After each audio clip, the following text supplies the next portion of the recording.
Hi everyone, welcome back to another video from Tech Basics. In this video, we are going to be showing you how to log in to AmeriSave Mortgage account.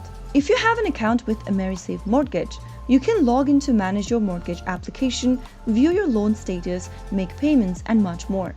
In order to log into your account, first of all, visit the AmeriSave Mortgage website. Start off by opening up a preferred web browser and go to the URL box and type in my.amerisave.com and search. Once you get to this page, you will now need to enter your email address to get started. Provide an email address and click on the next button. On the next page, you can go ahead and choose your login method. You can continue logging in with your email by entering your password on the next page.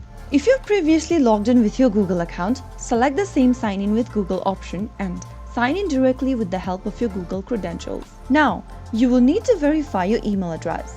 Open up your email inbox and click on the link that you received. If you already have registered with this email address, you will then be asked to enter your password. Make sure to type in your correct password and your information and click on Login. Once you open up the email from AmeriSave Mortgage, click on Confirm My Account and then follow through the on-screen instructions. If you are creating a new account for AmeriSave, then you will be asked for further prompts such as your full name, your date of birth, and other information. But if you've already signed up before with this email address, you will be able to log into your AmeriSave Mortgage account. So that was how you can easily log into AmeriSave Mortgage. If you found the video to be helpful, go ahead and give us a thumbs up. Don't forget to subscribe to our channel by hitting the subscribe button. Also press on the notification bell so that you'll never miss another upcoming upload from us. I will be back again in the next episode. Thank you for watching.